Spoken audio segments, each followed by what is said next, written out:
space.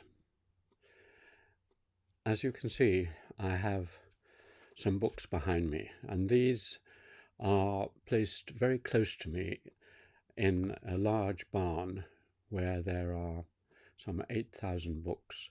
But the ones that I really cherish, either by people I read constantly, like Weber and Maitland and so on, or other books that I need for reference, my own books behind me and others, I put near me. And this is an example of the organization of space in our working and thinking, living lives, which can make a great deal of difference between being productive, creative, happy, relaxed, and the opposite of all those, chaos. And this is, for one reason or another, interested me as much as organization of time through my life. And I've realized that on the way we think about and organize our space rests a great deal of our potential success or influence.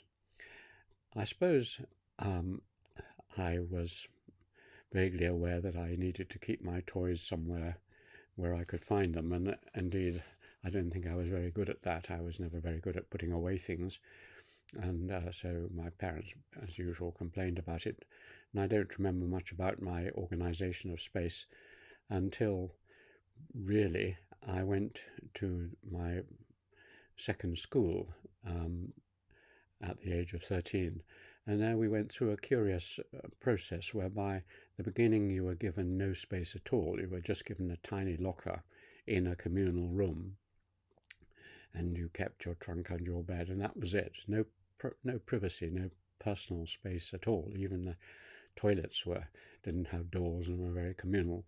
So it was a stripping down, as if you were in some prison or whatever, to have no space. But one of the pleasures of the school was that as you got older and more senior, you got certain extra advantages, and one of them was in your third year you moved into a study, and in a study you had 2 or 3 other people in the same room, but you had your own quite big desk, right from floor to ceiling, into which you could put your possessions. So you began to have a mini private space for work and keeping things, and that continued through the rest of school till you ended up as a prefect and had a really nice space with perhaps one other person. And at the same time at home, at about that age, 15, 16, I began to collect things, not to throw things away, and to have a small library and tape recorder and tape recordings and things. And so I needed a space. Now, there was nowhere in the house I could have that, because our house, like many, really didn't have a study. It had division of space into kitchens and bathrooms and so on, but it didn't have any kind of study. And so I made my own little study in my bedroom with tomato boxes and planks of wood and bricks and so on. I made a little study around me, half sleeping, half study.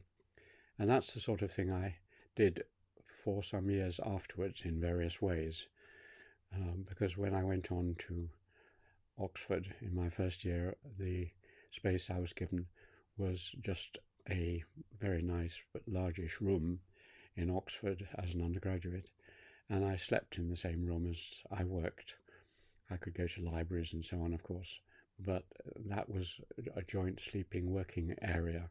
In the second year, for the first time, I had a bedroom, a small bedroom off a study, and then from the third year onwards, I was in rented accommodation of some kind, and I was back to a bedroom and study in the same room, and that continued in a number of ways until I became my last year as doing a doctorate in history, and I persuaded my family to let me have an old broken down garden shed as my workspace.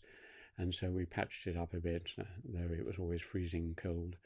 And it was my first experience of a really dedicated, separated space, separated from the house except by a little intercom, and something I could control entirely. That has been my aim and goal ever since, until I arrived in this large barn and outhouses in the Cambridge Fens.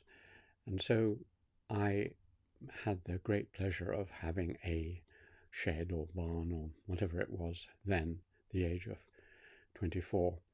In Nepal, there was no, obviously, I was living in a small gurung house, and I was crouching upstairs on a ramshackle stool in a ramshackle, low-ceilinged, smoke-filled, rat-filled attic.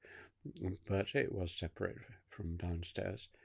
And when I came back and wrote up my second PhD, I did have a nice study at the top of a Yorkshire cottage, and could arrange my books and have a big table and filing cabinets and so on. So I was moving towards more personal space. When I came to Cambridge, the age of 30, suddenly luxury. I had a big room in a majestic building, the Gibbs building in King's College, the outer room, which was really big and elegant and lots of room for tables and filing cabinets or anything else. And from then on in Cambridge, I've had a room as well as a place to work elsewhere at home. So at first I had this room in King's, and then I moved into the Department of Social Anthropology and had a fascinating room which had been part of the old radio astronomy centre in the Colloid Science Building, and it was the room, or at least a sub-room of it, was where the regular pulses came in, which established the existence of a new star, pulsars. And from there I ran projects, and I also had a teaching room in King's, well away from any disturbance. And when I retired into the outer room at King's, and so I still have a beautiful study there. But at home in this fen, we bought a house with a barn, and I turned that with Sarah into a big time and space machine, and the books could be here and in other outbuildings. And then we built a tea house on Japanese styles, and that's even a better addition, because it's there very quietly looking out onto a garden, that I have my own space to think, read, and particularly write longhand first versions of things.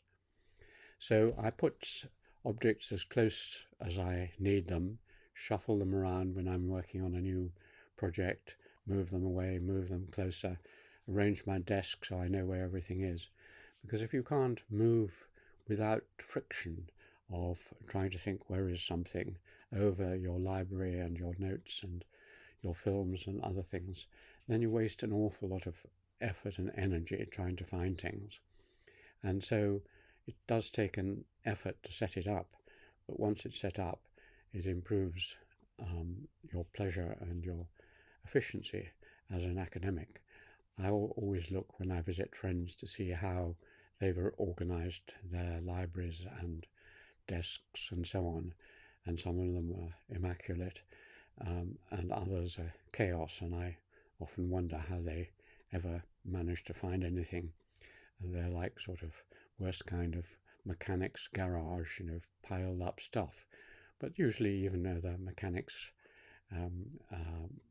shop, there is some order in the chaos, and there is order.